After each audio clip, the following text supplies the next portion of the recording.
굴참나무에 대해서 간단한 소개해 주시죠. 굴참나무는 참나무 6형제 중에 하나죠. 갈참나무, 떡갈나무, 신갈나무 등에서 6종류가 있는데 그 중에서 이 굴참나무는 다른 어떤 나무보다도 효용이 큽니다. 껍질을 이렇게 잘 벗겨서 지붕을 이기도 하고, 이 껍질은 콜크가 있어서 양주, 포도주, 병뚜껑으로 이렇게 사용하기도 합니다. 그런데 이것이 어려운 시절에는 구황나무로 사용됐기 때문에 이 열매를 따서 이 열매를 주워서 묵을 만들어 먹었었습니다. 그렇게 어려웠던 시절에는 상당히 일반 생활과 밀접하게 관련이 있던 나무였는데, 지금은 보시다시피 천연기념물로 지정될 만큼 일반 민가에는 많이 존재하지 않습니다.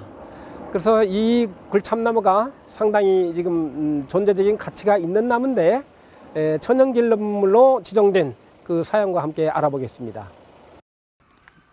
굴참나무에 얽힌 전설이 있다고 들었습니다. 어떤 전설인가요?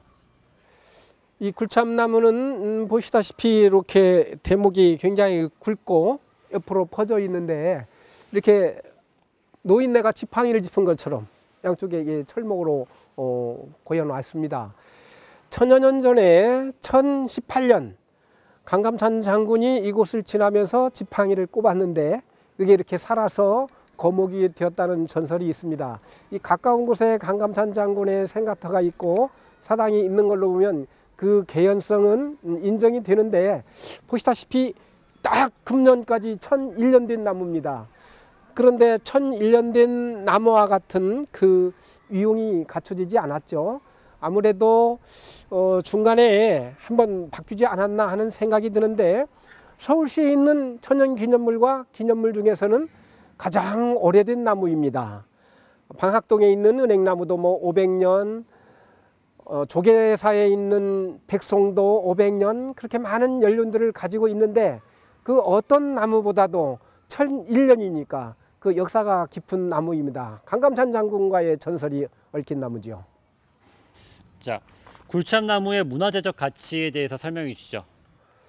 이 굴참나무는 조금 전에 말씀드린 대로 이게 굴피라고 해서 이렇게 삥 둘러서 나무 껍질을 벗깁니다. 그래 다른 나무는 이렇게 삥 둘러 나무 껍질을 벗기면 나무가 그대로 죽는데, 이 나무는 생장력이 좋아서 다시 껍질을 복원해냅니다.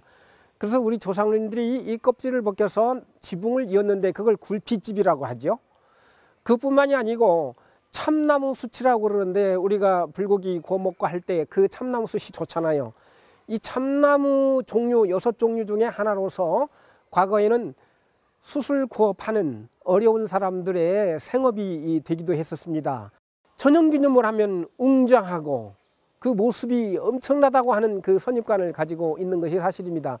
그런데 여러분 와서 보시다시피 여기 이 나무는 이 언덕바지 밑에서 그 화분에 담아 있는 것 같은 느낌이 들어서 이 위상의 모습은 상당히 왜소해 보입니다. 그러나 여기는 그런 크기보다는 이 나무가 지닌 역사성 때문에 마을에서 동제를 지냈었습니다. 정월 대보름에 동제를 지냈었는데, 요즘에는 7월과 10월에 동네 주민들의 화합을 겸한 동제를 지내기도 하고 여기서 마을의 안녕을 빌기도 하는, 어쩌면 신과 같은 대상으로 이 자리에 서 있습니다.